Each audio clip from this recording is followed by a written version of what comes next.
Hello everyone, সবাই কেমন আছেন? আজকে আমি আপনাদেরকে তৈরি করে দেখাবো মাত্র 10 মিনিটে পিৎজা। আর যারা পিৎজা খেতে পছন্দ করেন তারা কিন্তু মাত্র 10 মিনিটে ঝটপট বানিয়ে ফেলতে পারবেন এই পিৎজাটি। তাহলে চলুন ঝটপট করে রেসিপিটি দেখিয়ে দিচ্ছি। এবং এই পিৎজাটি তৈরি করার জন্য প্রথমে আমি একটি ব্রেড নিয়ে নিয়েছি। পুরো ব্রেডে বাটারটা স্প্রেড করে দিব। এই বাটারটা দেওয়ার কারণে কিন্তু আমি যখন এটা প্যানে বসাবো তখন কিন্তু খুব সুন্দর একটা ফ্লেভার ছড়াতে থাকবে।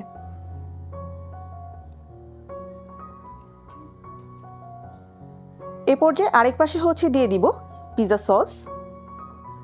পুরো ব্রেড এটা স্প্রেড করে দিতে হবে।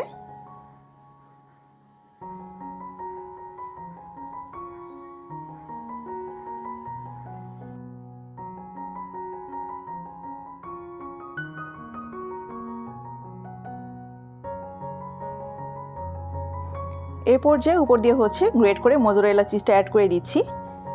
এবং পিৎজার ক্ষেত্রে যত বেশি চিজটা অ্যাড করা হবে তত বেশি কিন্তু টেস্টি হবে।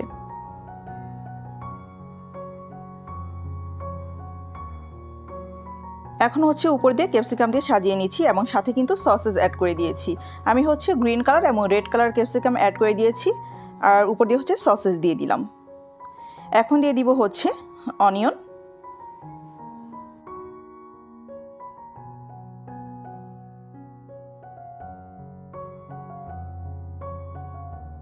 এবং এখন দিয়ে দিলাম 1 চিমটি পরিমাণে লবণ।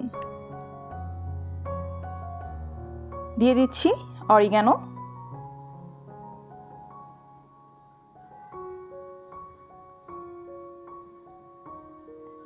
এবং সেই সাথে দিয়ে দিচ্ছি চিলি ফ্লেক্স।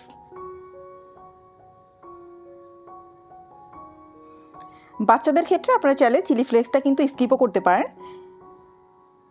এবং সেই সাথে কিন্তু আমার পিৎজাগুলো রেডি সাজানো। এখন জাস্ট আমি প্যানে বসিয়ে দিব। প্যানটা 5 মিনিটস প্রিহিট করে নিতে হবে।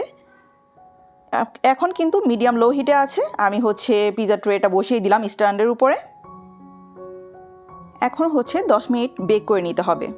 ফিরে আসছি 10 মিনিট পরে।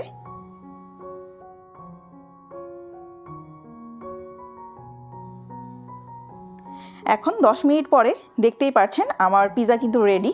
আর চিজগুলোও কিন্তু খুব সুন্দরভাবে মেল্ট হয়ে গিয়েছে। আর দেখতেই তো পেলেন কত অল্প সময়ের মধ্যে আমি পিৎজাগুলো বানিয়ে ফেলেছি। আপনারা চাইলে কিন্তু আজকেই ট্রাই করে ফেলতে পারেন, যেহেতু বানাতে কিন্তু খুব বেশি টাইম লাগে না, মাত্র 10 মিনিটেই কিন্তু ঝটপট করে বানিয়ে ফেলতে পারেন এই পিৎজাটি।